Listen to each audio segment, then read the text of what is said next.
Hello everyone, welcome back to my YouTube channel. इस channel पर हमने स्टार्ट की है DPPP TGT natural science chemistry series, जिसमें ऑलरेडी हम केमिस्ट्री का सिलेबस कंप्लीट कर चुके हैं और अभी हमने MCQ प्रैक्टिस सीरीज़ स्टार्ट की है, जिसमें मैंने ऑलरेडी 2 प्रैक्टिस सेट अपलोड कर दिए हैं। अभी हम बाकी यूनिट्स के भी प्रैक्टिस सेट को कवर करेंगे। आज हम कुछ PYQs देख लेते हैं, जिसमें से मैंने 2018 में जो पेपर आया था फीमेल शिफ्ट में, वो ऑलरेडी डिस्कस करवा दिया है। आज हम डिस्कस करने वाले हैं वो प्रीवियस ईयर क्वेश्चन जो 2021 में आए थे TGT फीमेल ने। सो एक बार इनको देख लेते हैं। आज हम केमिस्ट्री वाले क्वेश्चंस को डिस्कस करेंगे और इससे नेक्स्ट टाइम पे हम RN11 वाले क्वेश्चंस को डिस्कस करेंगे। So let's get started. देखो फर्स्ट क्वेश्चन है यहाँ पर, which of the following have a tendency to maintain their shape when subjected to outside force? Option A liquids, option B solids, option C gases and option D is aerosols. इसका meaning क्या है? इसका meaning है कि जब outside force apply किया जाता है इनके ऊपर, तो इन कौन सा आउटसाइड फोर्स अप्लाई करने के बाद भी अपनी शेप चेंज नहीं करता है, यानी अपनी शेप को मेंटेन करके रखता है, वो बताना है। ठीक है, तो देखो हमें पता है हमारे पास जो स्टेट्स होती हैं उसमें जो लिक्विड है उसकी डेफिनेट शेप नहीं होती है, नो डेफिनेट शेप ना। इसका वॉल्यूम तो डेफिनेट होता है बट नो डेफिनेट शेप। तो जो लिक्विड्स हैं उसका याद रखना है, डेफिनेट शेप नहीं होती है but they have definite volume, right. और जो हमारी गैसेस होती हैं, गैसेस क्या होते हैं? गैसेस होते हैं नो डेफिनेट शेप और नो डेफिनेट वॉल्यूम। ना तो इनका शेप ही डेफिनेट होता है और ना ही इनका वॉल्यूम ही डेफिनेट होता है। Neither definite shape not definite volume. ठीक है, तो इनका ना शेप डेफिनेट होता है और ना ही इनका डेफिनेट वॉल्यूम होता है। क्लियर? तो अगर इनका शेप डेफिनेट नहीं है तो इसका मतलब ये है कि जब आउटसाइड फोर्स लगाएंगे तो ये अपना शेप चेंज कर देंगे। ऐसे लिक्विड्स के ऊपर अगर हम आउटसाइड फोर्स लगाएंगे तो क्योंकि इनका डेफिनेट शेप नहीं है तो ये भी अपना शेप चेंज कर देंगे। बात आती है एरोसोल्स की। एरोसोल्स कॉलॉइड्स होते हैं, कॉलॉइडल सॉल्यूशन होते हैं। एरोसोल वो होते हैं जिसमें air as a dispersed phase use होता है। Air as a dispersion medium use होते हैं, सॉरी। तो एयर यहाँ पर किसका काम करता है? डिस्पर्जन मीडियम का, कॉलॉइड्स में। और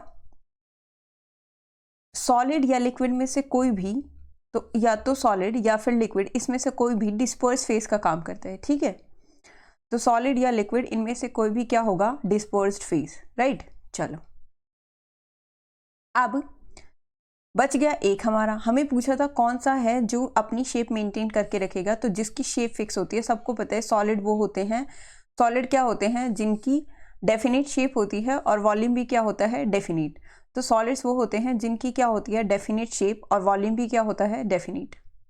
solids are those which have definite shape and definite volume, right.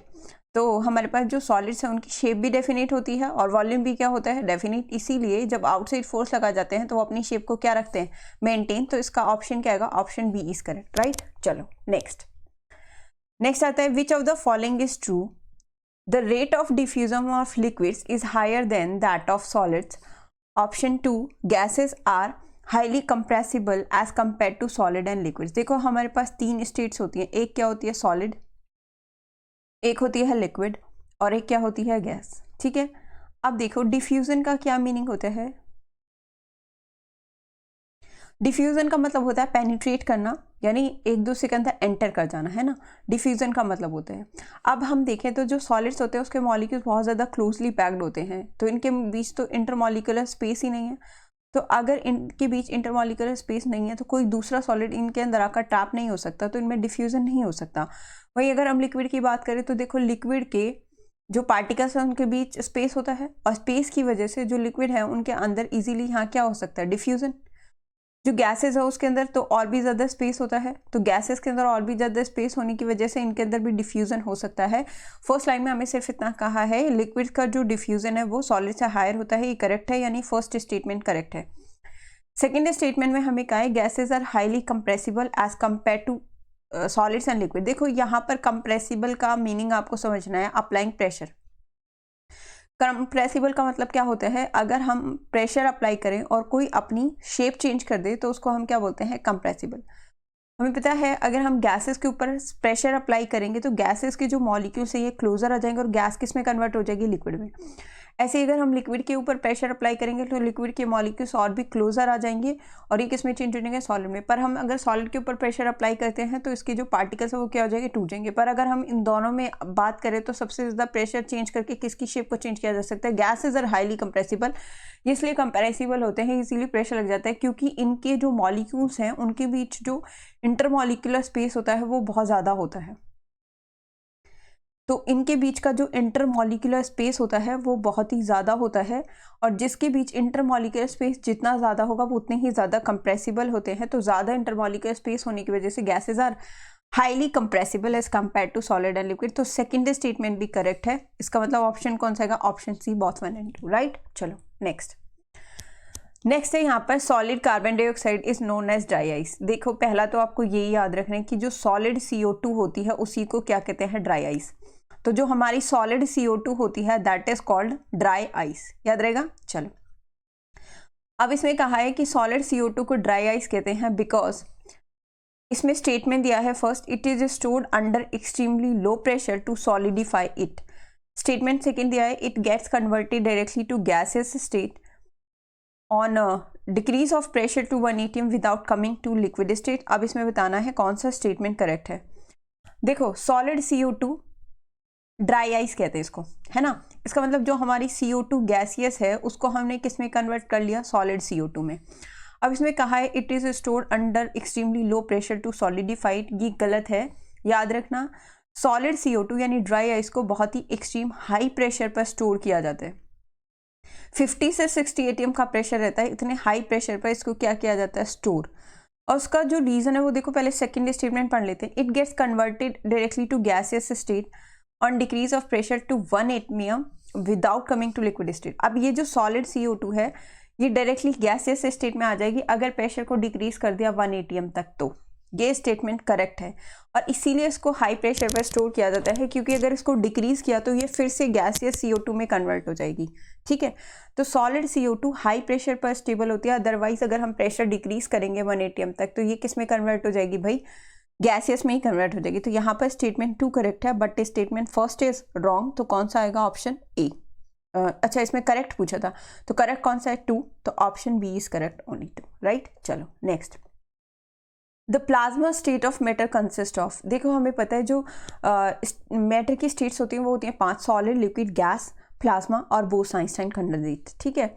अब इसमें पूछा है जो प्लाज्मा है वो क्या होती है, प्लाज्मा में क्या होता है। Option A extremely energetic and excited form of ionised gases, option B extremely stable and uncharge neutrons of several gases, option C extremely charge particles of gases under very low temperature, option D extremely stable particles of a liquid and charge particles of a noble gas under extremely low temperature. तो इसका जो है वो है option A correct हो जाएगा कि जो प्लाज्मा स्टेट होती है वो याद रखना उसके अंदर बहुत ही ज़्यादा आयनाइज्ड गैसेस होती है, वो भी एक्साइटेड और एनर्जेटिक फॉर्म में होती है। तो जब हम गैसेस को भी आयनाइज कर लेते हैं तो वो एक्साइटेड फॉर्म में आ जाती हैं, बहुत ही ज़्यादा एनर्जी होती है उनकी, और इसी को हम क्या बोलते हैं, प्लाज्मा स्टेट। तो इसका ऑप्शन ए करेक्ट आएगा। नेक्स्ट हमसे पूछा है मेल्टिंग पॉइंट ऑफ आइस। तो पता है जो आइस है उसका मेल्टिंग पॉइंट कितना होता है, मेल्टिंग पॉइंट होता है 0 डिग्री सेल्सियस, और 0 डिग्री सेल्सियस को अगर हम केल्विन में कन्वर्ट करेंगे तो कितना ऐड करेंगे इसके अंदर, 273.15 केल्विन। तो अगर मैं इसके अंदर 273.15 केल्विन ऐड कर दूं तो मुझे क्या रिजल्ट मिलेगा, 273.15 केल्विन। तो यहाँ पर चेक कर लेते हैं कहाँ पर है 273.15 केल्विन। देखो ये तो 51 है ना, यहाँ पर है 15, तो ये हो जाएगा option D is correct, 273.15 kelvin. Next, which of the following as a law of definite proportion by as stated by Proust. ठीक है, देखो एक यहाँ पर पूछा है लॉ ऑफ डेफिनिट प्रोपोर्शन, और इसमें ये भी बता दिया किसने दिया था, ये प्राउस्ट ने। अदरवाइज याद रखना ये किसने दिया था, ये जोसेफ प्राउस्ट ने दिया था। तो जो हमारा लॉ है डेफिनिट प्रोपोर्शन का वो किसने दिया था, वो हमें दिया था जोसेफ प्राउस्ट ने। ठीक है, जोसेफ प्राउस्ट। क्या है उसका स्टेटमेंट, ये बोला है कौन सा है जो लॉ ऑफ डेफिनिट प्रोपोर्शन है। Option A, in a chemical substance the elements are always present in a definite proportion by density. Option B, in a chemical substance the elements are always present in definite proportion by mass. In a chemical substance, the elements are always present in definite proportion by heat, और in a chemical substance, the elements are always present in definite proportion by volume. तो देखो density से नहीं combine होते हैं, ना ही heat से, ना ही वॉल्यूम से. कंबाइन किसके थ्रू होते हैं? मास के थ्रू. यानी अगर कोई भी केमिकल सब्सटेंस है उसमें जो एलिमेंट्स है वो always present in a definite proportion by mass, तो ऑप्शन बी करेक्ट हो जाएगा. जैसे अगर H2O है तो H2O कैसे कंबाइन हुआ है? उनके मास के अकॉर्डिंग. हाइड्रोजन का मास पता है सबको कितना होता है? 1. यहाँ पर 2 है तो कितना हो जाएगा? 2. एक ऑक्सीजन का कितना होता है? 16. तो 2 × 16 यानी कितना हो जाएगा? 1:8. तो हमेशा जो हाइड्रोजन है, यानी हमेशा जो वाटर है उसके अंदर जो हाइड्रोजन ऑक्सीजन है उसका रेशो हमेशा कितना आने वाला है? 1:8. और ये क्या है? बाय मास रेशो है. ना ही हीट है, ना ही वॉल्यूम है, ना ही डेंसिटी. किसके अकॉर्डिंग होता है? ये बाय मास के अकॉर्डिंग. ये याद रखना है. ये था हमारा law of definite proportions. Right, चलो next. Which of the following is not a postulate of Dalton's atomic theory? तो डाल्टन जिसने सबसे पहले हमें एटम के बारे में बताया था, तो who tell about atom first, तो वो कौन से थे? John Dalton. तो जॉन डाल्टन ने उसी बेसिस पे अपनी एक एटॉमिक थ्योरी दी थी. अब उन्होंने जो अपनी एटॉमिक थ्योरी दी थी उसमें क्या कहा था वो चेक कर लेते हैं बार. Option A, all matter is made up of very यहाँ पे very tiny particles called atoms. Option B, atoms of a given element are identical in mass and chemical properties. Option C, atoms combine in the ratio of small real numbers to form compounds. Option D, the relative number and kinds of atoms are constant in a given compound. तो देखो option A जो है, all matter is made up of very tiny particles called atoms, ये तो सही postulate है. Atoms of a given element are identical in mass and chemical properties, ये भी सही था. ऑप्शन डी था यहाँ पर, the relative number and kind of atoms are constant in a given compound, ये भी सही है. पर यहाँ पर जो लिखा है atoms combine in the ratio of small real numbers, ये गलत है टू फॉर्म कंपाउंड्स, क्योंकि वो स्मॉल रियल नंबर रेशियो में नहीं, स्मॉल होल नंबर रेशियो में कंबाइन होते हैं, रियल नंबर नहीं. ठीक है, तो ये चीज़ याद रखनी है आपको. और यहाँ पर हमें यही पूछा है कौन सा पॉस्टुलेट नहीं है, तो option C is not the postulate of Dalton's atomic theory. तो इसका करेक्ट ऑप्शन कौन सा? Option C. Next. In 1961, for a universally accepted atomic mass unit, जिसे हम कहते हैं AMU, which isotope was chosen as the standard reference for measuring atomic mass? ठीक है, तो atomic mass को मेजर करने के लिए कौन सा एटम है जो स्टैंडर्ड रेफरेंस के लिए चूज किया गया था? ऑप्शन ए है कार्बन 12, ऑप्शन बी है कार्बन 14, ऑप्शन सी है ऑक्सीजन 16, ऑप्शन डी है हाइड्रोजन 1. तो पता है इसका ऑप्शन ए करेक्ट होगा, कार्बन 12.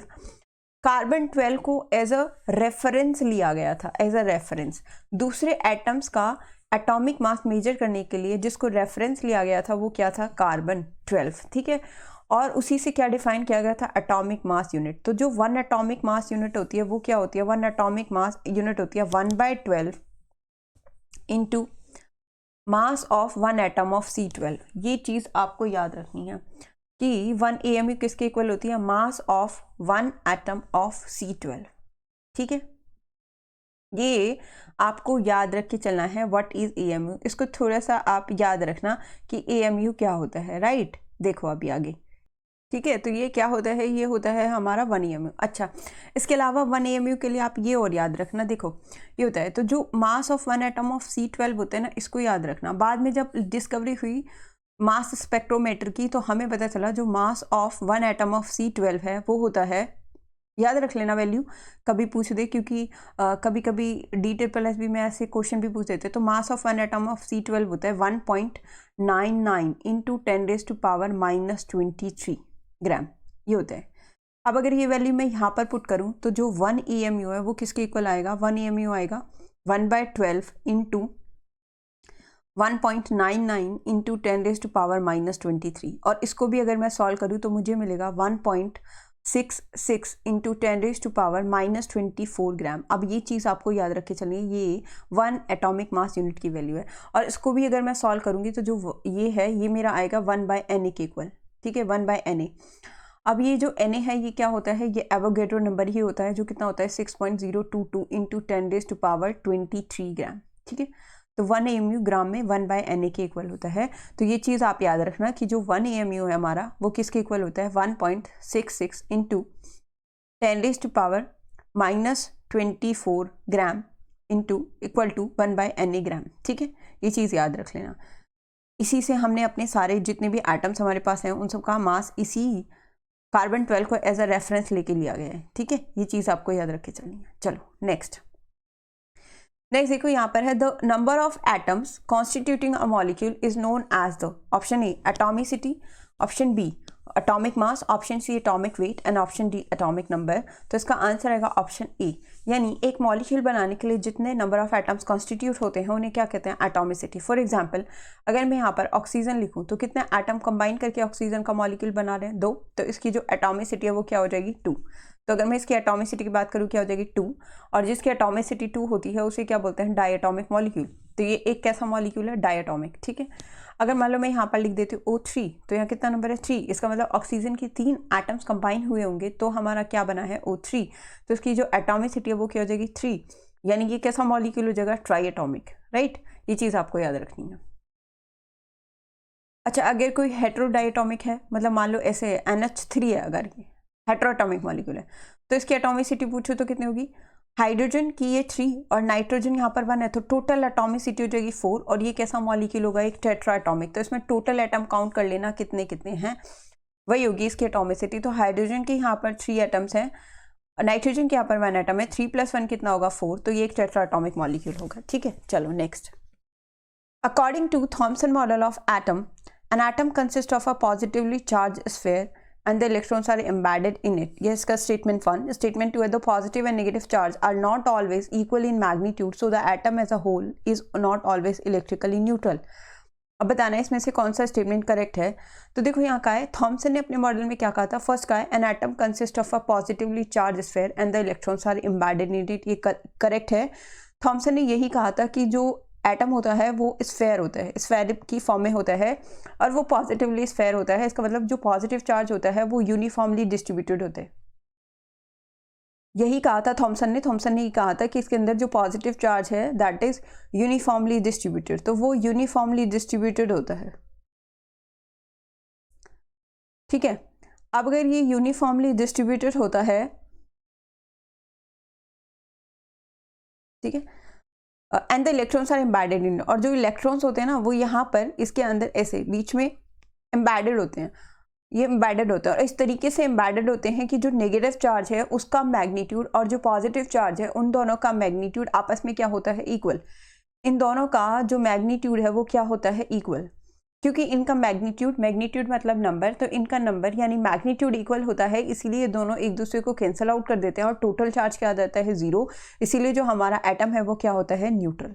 एटम क्या होता है, न्यूट्रल। तो अगर हम देखें फर्स्ट स्टेटमेंट यही कहा है कि एटम एक पॉजिटिव चार्ज स्फीयर होता है, इलेक्ट्रॉन्स एम्बेडेड होते हैं उसके अंदर, ये करेक्ट है। पर अगर हम सेकेंड स्टेटमेंट देखें तो positive and negative charge are not always in equal in magnitude, ये गलत है क्योंकि पॉजिटिव और नेगेटिव चार्ज ऑलवेज इक्वल होते हैं थॉमसन के मॉडल के अकॉर्डिंग, और जो हमारा एटम है वो हमेशा इलेक्ट्रिकली न्यूट्रल होता है। तो हमारा सेकेंड स्टेटमेंट गलत हो जाता है, उस हिसाब से जो यहाँ पर करेक्ट ऑप्शन आएगा वो क्या आएगा, ऑप्शन ए, राइट।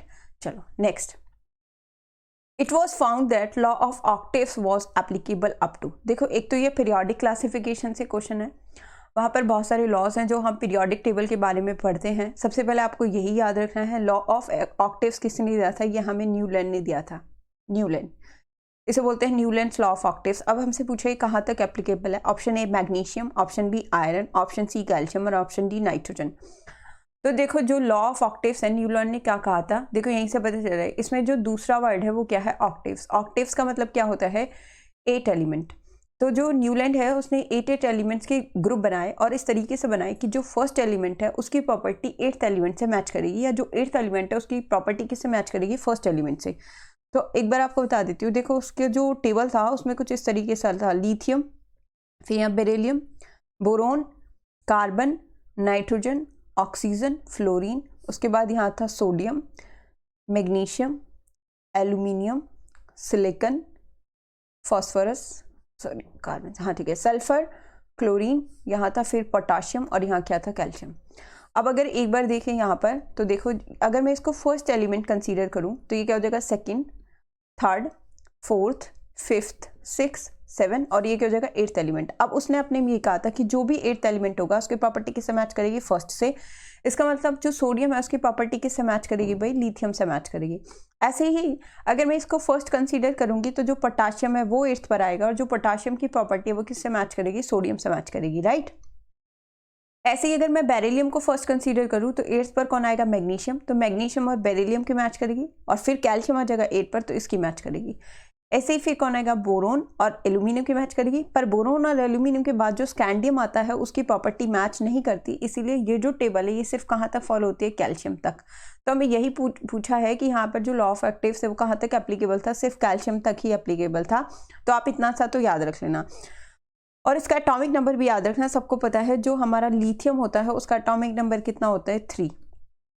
इसका एटॉमिक नंबर 4, 5, 6, 7, 8, और इसका कितना होता है 9, पर इसका कितना होता है 11, 12, 13, 14, 15, 16, 17, इसका होता है 19, और कैल्शियम का कितना होता है 20। और कैल्शियम का मास भी याद रखना, कैल्शियम का मास होता है 40। कभी कभी ये पूछ देते हैं कि जो लॉ ऑफ ऑक्टेव्स है वो कितने एटॉमिक मास तक फॉलो होता है, तो आपको याद रखना है कितने मास तक फॉलो होता है, 40। याद रहेगा। चलो नेक्स्ट हमसे पूछा है Mendeleev's law, Mendeleev's periodic law states that, option A the properties of the elements are the periodic function of their atomicity, option B the properties of the elements are the periodic function of their atomic mass, option C the properties of the elements are the periodic function of their ions, option D the properties of the elements are the periodic function of their atomic numbers. तो Mendeleev के periodic law ने क्या कहा था, याद रखना Mendeleev का जो पीरियोडिक लॉ है, देखो दो ही है बहुत इंपॉर्टेंट, एक तो मेंडलीव, ठीक है, और एक है मॉडर्न। तो ये याद रखना, एक तो मॉडर्न पीरियोडिक लॉ और एक मॉडर्न पीरियोडिक लॉ। आपको ऐसे याद रखना है कि जो मेंडलीव पीरियोडिक लॉ है that was based on atomic mass. तो जो मेंडलीव का पीरियोडिक लॉ है वो किस पे बेस्ड था, एटॉमिक मास पे, पर जो मॉडर्न पीरियोडिक लॉ है that is based on atomic number. इतना याद रख लेना, मॉडर्न पीरियोडिक लॉ किस पे बेस्ड है, एटॉमिक नंबर पे, और जो मेंडलीव का है वो किस पे बेस्ड है, एटॉमिक मास पे, राइट। अब हमसे यही पूछा है कि इसमें स्टेटमेंट कौन सा करेक्ट है, तो देखो यहाँ एटॉमिक मास कहाँ है, यहाँ पर, तो ऑप्शन बी मेंडलीव ने क्या कहा था, the properties of the elements are the periodic function of their atomic masses, तो ऑप्शन बी यहाँ पर करेक्ट हो जाता है, करेक्ट। चलो next, what is the atomic radius of hydrogen atom, देखो ये क्रैम करने वाला क्वेश्चन है, इसको याद कर लेना। जो एटॉमिक रेडियस है वो कितना होता है, 37 पिकोमीटर, 37 पिकोमीटर इसका एटॉमिक रेडियस होता है, ये याद रख लेना, ठीक है। ये हो गया एटॉमिक रेडियस, इतना याद रख लेना। चलो नेक्स्ट, अच्छा यहाँ पे ना एटॉमिक रेडियस पूछा है, तो ये वाला क्वेश्चन ना थोड़ा सा कंफ्यूजिंग हो सकता है, क्योंकि अगर हमसे पूछता बोर रेडियस, ठीक है, bore radius of hydrogen atom, तो बोर रेडियस अगर हमसे पूछता तो उसका फॉर्मूला होता है जो होता है 0.529 into n square by Z, ठीक है। अब हमसे हाइड्रोजन एटम के लिए अगर पूछा है तो जो हाइड्रोजन एटम होता है उसका जो Z होता है, Z मतलब एटॉमिक नंबर कितना होता है 1, और हाइड्रोजन का जो कॉन्फ़िगरेशन होता है वो होता है 1s1, ये मैंने पीरियोडिक टेबल में कवर करवाया है। तो अगर हम देखें तो फर्स्ट शेल ही भरी जाती है, तो यहाँ पर NV कितना हो जाएगा 1। अगर मैं यहाँ पर 1 और यहाँ पर भी 1 पुट कर दूँ तो मुझे क्या मिलेगा 0.529 इंटू 1 स्क्वायर ओवर 1, तो कितना आंसर आएगा 0.529, और ये वाली वैल्यू किस में आती है, एंगस्ट्रॉम में, 0.529 एंगस्ट्रॉम। अप्रॉक्सीमेटली लगाएं तो कितना आएगा, ये 0.53 एंगस्ट्रॉम आ जाएगा, ये आ जाएगी वैल्यू, ये एंगस्ट्रॉम में। और अगर इसी को मैं पिकोमीटर में निकालूंगी तो वैल्यू आएगी 53 पिकोमीटर आएगी। एंगस्ट्रॉम में 10⁻⁻10 होते हैं, जबकि पिकोमीटर में 10⁻⁻12 होते हैं। तो एक बार थोड़ा सा ध्यान रखना, यहाँ तो ऐसा कुछ ऑप्शन में ही नहीं है।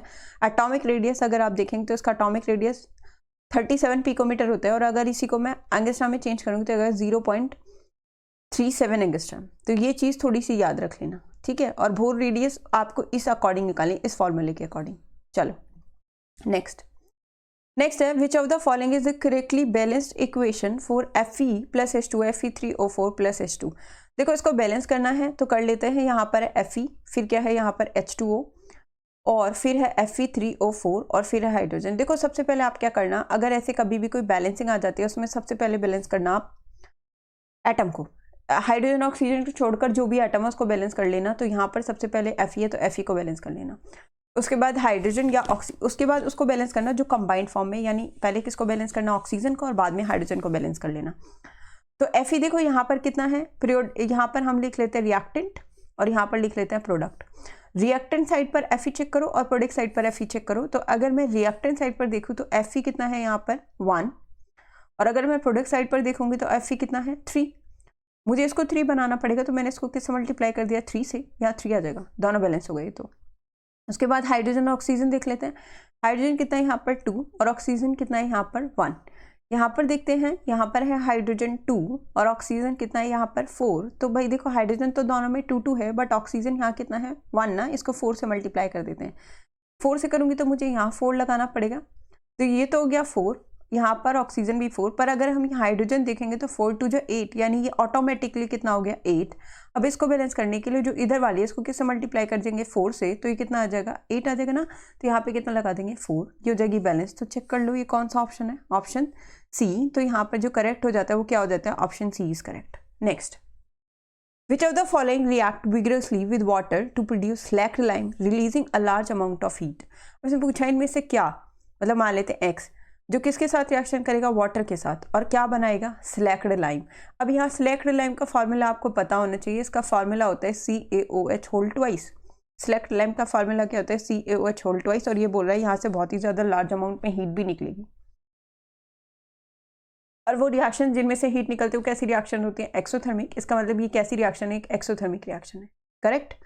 चलो अब पूछा ये X क्या है, जो H2O के साथ रिएक्शन करके क्या बनेगा, कैल्शियम। ऑप्शन ए है calcium oxide, option B calcium, option C sulphuric acid, और ऑप्शन डी है कैल्शियम ब्रोमाइड। देखो एक तो यहाँ पर कैल्शियम चाहिए, तो सल्फ्यूरिक एसिड तो आंसर आ ही नहीं सकता, इसमें तो कैल्शियम ही नहीं है, तो कैल्शियम का ही कोई आंसर आएगा। तो मैं बता दूं ये जो होता है ये क्या होता है, CaO। जब हमारा CaO H2O के साथ रिएक्शन करता है तो क्या बनाता है, CaOH होल ट्वाइस। ये जो CaOH होल ट्वाइस है इसे क्या कहते हैं, स्लैक लाइम, पर जो CaO है उसे हम क्या कहते हैं, उसे कहते हैं quick lime. CaO is called quick lime, quick lime, ये चीज आपको याद रख के चलिए। करेक्ट। चलो तो इसका कौन सा ऑप्शन करेक्ट हो जाता है, ए, 15 का A is correct. Next, which of the following is not an example of exothermic reaction. अभी बताया वो रिएक्शन जिनमें से हीट रिलीज होती है, जिसमें से हीट रिलीज होती है उसे क्या कहते हैं हम, एक्सोथर्मिक रिएक्शन, और जिसमें हीट इवॉल्व होती है उन्हें हम क्या कहते हैं, एंडोथर्मिक रिएक्शन। अब ऑप्शन ये है यहाँ पर बर्निंग ऑफ नेचुरल गैस। तो अगर हम किसी भी चीज़ को बर्न करते हैं, बर्निंग उसमें से तो हीट रिलीज होगी, इसका मतलब बर्निंग कैसा हो जाएगा, एक्सोथर्मिक हो जाएगा। हमसे पूछा है कौन सा एक्सोथर्मिक नहीं है। Decomposition of vegetable matter into compost, वो इसीलिए बनाते ताकि वहाँ से हीट और एनर्जी जनरेट हो, तो यहाँ से हीट और एनर्जी जनरेट होगी तो ये भी क्या हो जाएगी, एक्सोथर्मिक। तो ये भी है हमारी एक्सोथर्मिक रिएक्शन, और ये भी कैसी हमारी एक्सोथर्मिक रिएक्शन। रेस्पिरेशन, रेस्पिरेशन हमारी बॉडी में होता है ताकि एनर्जी जनरेट हो और हमें एनर्जी मिले। उसमें क्या होता है, जो हम खाना खाते हैं वो ऑक्सीजन के साथ मिलकर किस में कन्वर्ट हो जाते हैं, एनर्जी में कन्वर्ट हो जाता है। देखो रेस्पिरेशन दो तरीके का होता है, एक इंटरनल और एक एक्सटर्नल। एक्सटर्नल सेल्यूलर रेस्पिरेशन होता है जिसमें हम ब्रीदिंग करते हैं, बट इंटरनल में जो हम खाना खाते हैं वो किस में चेंज होता है, एनर्जी में, उसे भी क्या कहते हैं, रेस्पिरेशन। इसका मतलब रेस्पिरेशन इज ऑल्सो एक्सोथर्मिक। तो लास्ट बच गई ammonia chloride dissolved in water. तो देखो अमोनिया क्लोराइड होता है NH4Cl, जब इसको हम वाटर में डिजॉल्व करते हैं तो ये बनाता है NH4OH, और HCl यहाँ से रिलीज होता है, यानी NH4OH और क्या बनता है यहाँ से HCl। अब ये जो रिएक्शन होती है ये होती है हाईली एंडोथर्मिक रिएक्शन। कैसी रिएक्शन होती है ये, एंडोथर्मिक। तो इसका कौन सा ऑप्शन करेक्ट आएगा, डी, ये है। अच्छा यहाँ पर रेस्पिरेशन एक्सोथर्मिक है, एक और याद रखना, ऐसी एक रिएक्शन होती है फोटोसिंथेसिस, बट आपको याद रखना है फोटोसिंथेसिस में क्योंकि जो प्लांट है वो सनलाइट को कैप्चर करके अपना फूड प्रिपेयर करते हैं, इसीलिए वो एंडोथर्मिक रिएक्शन होती है। कैसी होती है वो, एंडोथर्मिक। ठीक है। चलो next, acid plus metal, salt plus dash, which of the following is needed to complete the above reaction, hydrogen gas, nitrogen gas, oxygen gas और ओजोन गैस। तो याद रखना अगर कोई भी एसिड मेटल के साथ रिएक्शन करता है तो वो सॉल्ट और कौन सी गैस रिलीज करता है, हाइड्रोजन गैस, ये याद रखना। जैसे HCl और अगर मैं Na की रिएक्शन करा दूं तो HCl और Na रिएक्शन करके क्या बनाएंगे, NaCl। NaCl क्या होता है, सॉल्ट, और यहाँ से क्या निकलेगी, हाइड्रोजन गैस। बैलेंस करेंगे तो यहाँ पर 2 आ जाएगा, यहाँ पर भी 2 आ जाएगा, और यहाँ पर क्या आ जाएगा 2, और यहाँ से क्या रिलीज आउट हो जाएगी, हाइड्रोजन गैस। तो इसका कौन सा ऑप्शन करेक्ट आएगा, ऑप्शन ए। बी है यहाँ पर नाइट्रोजन, सी है यहाँ पर ऑक्सीजन, और डी है ओजोन। ये नहीं होते हैं, हाइड्रोजन गैस के करेक्ट आंसर आ जाएगा। और आपको हाइड्रोजन गैस का डिटेक्शन टेस्ट भी पता होना चाहिए, वो क्या होता है, पॉप साउंड। हाइड्रोजन का क्या होता है, जब हाइड्रोजन जहाँ से भी रिलीज हुई है अगर आप उस टेस्ट ट्यूब के पास एक मैच स्टिक लेकर जाओगे तो वो कैसी साउंड प्रोड्यूस करेगा, पॉप साउंड। वो हाइड्रोजन का डिटेक्शन टेस्ट होता है। Next, an alkali is a base which is, option A highly basic in pH, option B soluble in water, option C highly reactive, और ऑप्शन डी नेवर स्टेबल। बहुत easy question है। Alkali वो base होते हैं जो क्या होते हैं, water soluble. Water soluble bases को ही हम क्या कहते हैं, एल्कली। वाटर सॉल्युबल बेस, इसी को हम क्या कहते हैं, एल्कली, जैसे NaOH या फिर KOH, क्योंकि ये वाटर में इजीली सॉल्युबल होते हैं इसीलिए हम इन्हें क्या कहते हैं, एल्कली। तो एल्कली क्या होते हैं, एल्कली होते हैं वाटर सॉल्युबल बेस। तो इसका कौन सा ऑप्शन करेक्ट आएगा, option B, soluble in water. Next, which of the following is false, इसमें से कौन सा फॉल्स है ये बताना है। ऑप्शन ए है acidic nature of a substance is due to the formation of OH negative ions in solution. Option B, acidic solution in water conducts electricity because they produce hydrogen ions.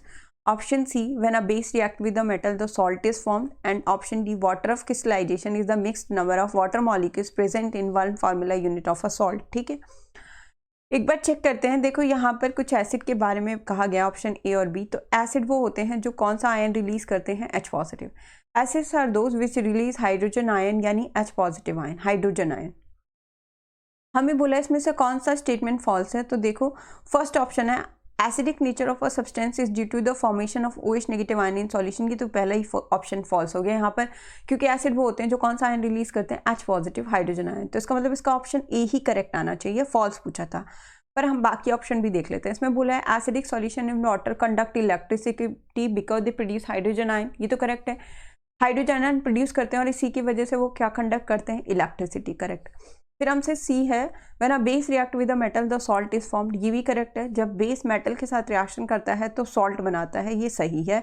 जैसे मान लो NaOH है base, इसकी reaction अगर मैं zinc से करा दूं तो क्या बनाएगा, ये Na2ZnO2, और साथ में यहाँ से क्या रिलीज होगी, हाइड्रोजन गैस। और ये क्या है, ये है हमारा सोडियम जिंकेट, जो क्या है, एक बेस। तो इसका जो ऑप्शन सी है वो भी करेक्ट हो जाता है, सॉल्ट बनता है यहाँ से। ऑप्शन डी में हमसे कहा है water of crystallization is the fixed number of water molecules present in one formula unit of salt. जैसे मान लो मेरे पास है Na2CO3.10H2, ये है, ठीक है। अब इसमें ये जो 10H2O होते हैं यही हमारे क्या होते हैं, ये होते हैं वाटर ऑफ क्रिस्टलाइजेशन। इसी को हम क्या कहते हैं, इन्हीं को हम कहते हैं water of crystallization, water of crystallization, ठीक है। अब ये वाटर ऑफ क्रिस्टलाइजेशन क्या बता रहा है यहाँ पर, ये बता रहा है कि इसके एक फॉर्मूला यूनिट सॉल्ट में कितने वाटर ऑफ क्रिस्टलाइजेशन है। तो यहाँ पर कोई नंबर नहीं है तो क्या मानेंगे, 1, यानी इसके 1 फॉर्मूला यूनिट में कितने वाटर मॉलिक्यूल्स हैं, 10। कितने वाटर मॉलिक्यूल्स प्रेजेंट है यहाँ पर, 10। तो इसके जो number of water of crystallization है वो कितना हो जाएगा, 10 हो जाएगा। इसी को हम क्या कहते हैं, वाटर ऑफ क्रिस्टलाइजेशन। चलो next, which of the following is the most ductile metal. Ductile पूछा, डक्टाइल का मतलब होता है मेटल जिसको हम स्ट्रेच करके थिन वायर्स में कन्वर्ट कर सकें। तो अगर हम किसी मेटल को स्ट्रेच करके थिन वायर्स में कन्वर्ट कर सकते हैं तो उसे हम क्या कहते हैं, डक्टाइल। यहाँ पूछा है सबसे ज़्यादा डक्टाइल मेटल कौन सी होगी। ऑप्शन ए है gold, option B silver, option C platinum और ऑप्शन डी कॉपर। तो इसका राइट आंसर क्या आएगा, gold. Gold is the most ductile metal. वैसे गोल्ड और सिल्वर दोनों ही डक्टाइल होती है, बट सबसे ज़्यादा डक्टाइल मेटल कौन सी होती है, गोल्ड। गोल्ड डक्टाइल भी बहुत ज़्यादा होती है और मेलेबल भी। मेलेबल भी अगर हमसे पूछता तो यही आंसर आता। मेलेबल में क्या होता है, देखो डक्टाइल में हम स्ट्रेच करके थिन वायर्स में कन्वर्ट कर लेते हैं और मेलेबल में हम बीट करके थिन शीट्स में कन्वर्ट करते हैं। तो अगर हम किसी मेटल को थिन शीट्स में कन्वर्ट करते हैं तो वो मेलेबल होती है, और अगर थिन वायर्स में कन्वर्ट करते हैं तो वो डक्टाइल होती है, करेक्ट। चलो next, all metal except dash exist as solid at room temperature. किस मेटल को छोड़कर बाकी सब सॉलिड होती हैं रूम टेम्परेचर पर। ऑप्शन ए है gallium, option B caesium, option C iodine और ऑप्शन डी मरकरी। तो इसका राइट आंसर क्या आएगा, ऑप्शन डी मरकरी। मरकरी वो मेटल है जो लिक्विड होती है रूम टेम्परेचर पर, बाकी सब सॉलिड होती हैं। यहाँ पर ये भी याद रखना, अगर नॉन मेटल पूछते तो ब्रोमीन होती है जो लिक्विड होती है रूम टेम्परेचर पर, ठीक है। चलो उसके अलावा देखो ये याद रखना आपको, गैलियम और सीजियम, जो गैलियम और सीजियम है ये सॉलिड तो होती हैं पर इनका जो मेल्टिंग पॉइंट है वो बहुत ही ज़्यादा लो होता है। ये इतनी ज़्यादा लो मेल्टिंग पॉइंट होती हैं, जैसे ही इनको हम अपने पाम पे रखते हैं तो किस में कन्वर्ट हो जाती हैं, लिक्विड में कन्वर्ट हो जाती हैं। गैलियम और सीजियम के बारे में याद रखना। और आयोडीन एक नॉन मेटल है, और ये वो नॉन मेटल है, जनरली जो नॉन मेटल होती है वो नॉन लस्टरस होती है, पर आयोडीन एक लस्टरस मेटल है, मतलब ये चमकती है, ठीक है। तो मैंने आपको ये बता दिया इनके बारे में। पर यहाँ पर हमें वो पूछा था कौन सी सॉलिड नहीं है, तो मरकरी सॉलिड नहीं होती है, वो क्या होती है, लिक्विड एट रूम टेम्परेचर पर। और मरकरी का जो सिंबल है वो Hg होते हैं, ठीक है। चलो next, which of the following general properties for ionic compounds is true. कौन सी प्रॉपर्टी आयनिक कंपाउंड के लिए ट्रू है। Option A, they are very flexible and never break easily when pressure is applied. ये तो गलत है। फ्लेक्सिबल नहीं होते हैं, उनके अंदर तो बहुत ही ज़्यादा strong intermolecular force of attraction होता है, वो फ्लेक्सिबल नहीं होते हैं, यही गलत हो जाता है स्टेटमेंट। ऑप्शन बी है they are easily soluble in solvent like kerosene and petrol, ये भी गलत है। आयनिक कंपाउंड्स पोलर होते हैं, पोलर वो होते हैं जिनके ऊपर चार्ज होता है पॉजिटिव और नेगेटिव, इसीलिए ये नॉन पोलर सॉल्वेंट है, इसके अंदर सॉल्युबल नहीं होते हैं, ये पोलर में ही सॉल्युबल होते हैं, मतलब वाटर, तो ये वाटर के अंदर इजीली सॉल्युबल होते हैं। Next they conduct electricity in solid state, ये भी गलत है। आयनिक कंपाउंड सॉलिड स्टेट में नहीं, लिक्विड और मोल्टन स्टेट में इलेक्ट्रिसिटी कंडक्ट करते हैं। तो ये याद रखना, आयनिक कंपाउंड सॉलिड स्टेट में इलेक्ट्रिसिटी कंडक्ट नहीं करते, वो लिक्विड और मोल्टन स्टेट में इलेक्ट्रिसिटी कंडक्ट करते हैं, क्योंकि जब हम आयनिक कंपाउंड्स को लिक्विड और मोल्टन स्टेट में चेंज करते हैं तो उनके जो आयंस होते हैं उसके बीच intermolecular force of intermolecular space बढ़ जाता है, जिसकी वजह से जो आयंस है वो इजीली मूव कर पाते हैं, क्योंकि आयंस इजीली मूव कर पाएंगे तभी वो इलेक्ट्रिसिटी कंडक्ट करेंगे, तो ये याद रख लेना। Next they have higher melting and boiling point, तो यही करेक्ट होगा, लास्ट बच गया। यस दे हैव, यानी ionic compounds have very high intermolecular force of attraction, तो जो उनके अंदर इंटरमॉलिकुलर फोर्स ऑफ अट्रैक्शन होता है वो बहुत ही ज़्यादा हाई होता है। और जो आयनिक कंपाउंड्स होते हैं उनके अंदर जो इंटरमॉलिकुलर फोर्स होते हैं ना, उसे कहते हैं इलेक्ट्रोस्टैटिक फोर्स ऑफ अट्रैक्शन, ये कहते हैं उसे इलेक्ट्रोस्टैटिक फोर्स ऑफ अट्रैक्शन। अब ये जो इलेक्ट्रोस्टैटिक फोर्स ऑफ अट्रैक्शन होता है आयनिक कंपाउंड्स में, ये बहुत ही ज़्यादा हाई होता है, और इस फोर्स ऑफ अट्रैक्शन के हाई होने की वजह से ये क्या कंडक्ट करते हैं, इनका जो हाई मेल्टिंग और बॉइलिंग पॉइंट होता है वो क्या होता है, हाई, याद रखे हुए ये, तो ऑप्शन डी यहाँ पर करेक्ट हो जाता है। Next 23, compounds of carbon which are linked by only single bonds between the carbon atoms are called, option A saturated, option A unsaturated, option B saturated, option C neutral और option D unstable.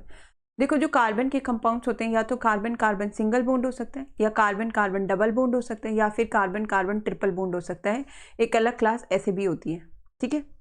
तो आ तो गया double में। अच्छा, जो single bond वाले होते हैं उस सीरीज को क्या बोलते हैं हम, alkene.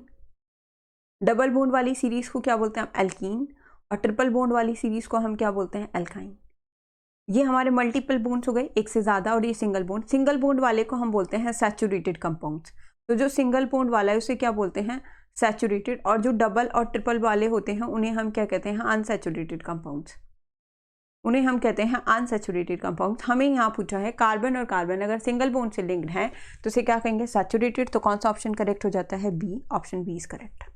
Next, the dash of elements explain as a tendency to attain a complete filled outer shell, तो कौन सी चीज़ उनकी आउटर शेल कंप्लीट होने पर डिफाइन की जाती है, option A weight, option B reactivity, option C pressure, option D density. तो क्या डिफाइन की जाती है यहाँ से, रिएक्टिविटी। यानी अगर कोई एलिमेंट है और उसकी जो आउटर शेल है वो अगर कंप्लीट है, अगर आउटर शेल कंप्लीट है तो वो अनरिएक्टिव होता है, यानी उसकी रिएक्टिविटी बहुत ही कम होती है। जैसे कि नोबल गैसेस, नोबल गैसेस होते हैं ना हमारे, जैसे हीलियम, नियॉन, नोबल गैसेस हमारे जैसे हीलियम, नियॉन, है ना, आर्गन। तो हीलियम का एटॉमिक नंबर कितना होता है, 2, फर्स्ट शेल में 2 कंप्लीट हो गया। सो नियॉन का कितना होता है, 10, तो इसका क्या कॉन्फ़िगरेशन होता है, 2 और 8, ये सेल कंप्लीट हो गई। आर्गन का कितना होता है, 18, ये कितना होता है, 2, 8, और ये कितना होता है, 8, ये भी कंप्लीट हो गया। अब ये कंप्लीट होने की वजह से इनकी जो रिएक्टिविटी है वो बहुत ही लो होती है, they are very low reactive और almost they are unreactive. But वहीं अगर मैं बात करूँ सोडियम, तो सोडियम का एटॉमिक नंबर 11 होता है, इसका जो इलेक्ट्रॉनिक कॉन्फ़िगरेशन है वो 2, 8 और 1 होता है। तो इसकी जो लास्ट शेल है उसमें कितने इलेक्ट्रॉन है, 1। इजीली इसको भी अब स्टेबिलिटी चाहिए, स्टेबिलिटी तब मिलेगी जब ये वाला शेल कंप्लीट होगा। तो क्या करते हैं, आपने एक इलेक्ट्रॉन को इजीली दे देता है, तो इसकी रिएक्टिविटी बहुत ही ज़्यादा हाई होती है क्योंकि ये एक इलेक्ट्रॉन इजीली दे देता है। ऐसे ही अगर मैं क्लोरीन की बात करूँ तो क्लोरीन का एटॉमिक नंबर 17 होता है, अगर उसका इलेक्ट्रॉनिक कॉन्फ़िगरेशन देखो तो वो 2, 8 और 7 होता है। 2, 8 और 7 होने के बाद इसको भी ये वाला सेल कंप्लीट करना है, जिसके लिए एक इलेक्ट्रॉन इजीली एक्सेप्ट कर लेता है, इसीलिए इसकी भी रिएक्टिविटी बहुत ही ज़्यादा हाई होती है। तो जो रिएक्टिविटी है वो इस बेस पे डिफाइन होती है कि आउटर शेल कंप्लीट है या इनकम्प्लीट। अगर आउटर शेल कंप्लीट होती है तो वो अनरिएक्टिव या बहुत ही ज़्यादा लो रिएक्टिव होते हैं, बट अगर वो इनकम्प्लीट है तो रिएक्टिविटी बढ़ जाती है। नेक्स्ट है acetic acid has a melting point of, यहाँ हमसे पूछा है एसिटिक एसिड का मेल्टिंग पॉइंट कितना होगा। देखो ये चीज़ आपको याद रखनी पड़ेगी, एसिटिक एसिड का मेल्टिंग पॉइंट होता है भाई 290 केल्विन, ये होता है एसिटिक एसिड का मेल्टिंग पॉइंट कितना होता है 290, option A is correct. Next, which of the following products consist of a mixture of potassium chlorate and antimony trisulphide bound together by glue, इसमें से कौन सा वो मिक्सचर कंटेन करता है जिसमें पोटाशियम क्लोरेट और एंटीमनी ट्राइसल्फाइड बाउंड होते हैं ग्लू से, option A soap, option B detergent, option C matchstick head and option D candle. देखो पोटाशियम क्लोरेट होता है KClO3 और जो एंटीमनी ट्राइसल्फाइड है वो होता है Sb2S3, ये होता है। इन दोनों के मिक्सचर को ग्लू से बाइंड करते हैं और थोड़ा उसमें सल्फर और मिक्स करते हैं और इससे क्या बनाते हैं मैचस्टिक हेड। जनरली ये वाला मिक्सचर जो है वो एक्सप्लोसिव बनाने में यूज किया जाता है, एक्सप्लोसिव्स, यानी ये वाला जो मिक्सचर है ये फायर क्रैकर्स बनाने में भी यूज़ किया जाता है। तो इसको हम किस में भी यूज़ करते हैं, फायर क्रैकर्स में, या इसको क्या बनाने में यूज़ किया जाता है, मैचस्टिक हेड। तो ऑप्शन कौन सा करेक्ट आएगा इसका, सी। क्लियर इतना? चलो, तो आज के लिए हमने केमिस्ट्री के क्वेश्चंस डिस्कस कर लिए हैं। यहाँ पर आज का हम ये क्लास फिनिश करते हैं। अगर किसी क्वेश्चन में कोई भी डाउट हो तो आप मुझे उसे कमेंट सेक्शन में लिख के बता सकते हैं। नेक्स्ट टाइम पे हम एनवायरनमेंट वाले क्वेश्चंस को डिस्कस करेंगे, ठीक है। अगर और भी कोई दिक्कत हो या कोई टॉपिक चाहते हो वो आप मुझे कमेंट सेक्शन में बता सकते हैं, उसे हम कवर कर लेंगे। प्लीज़ मेरे चैनल को लाइक करें, शेयर करें, सब्सक्राइब करें। Thank you so much for watching.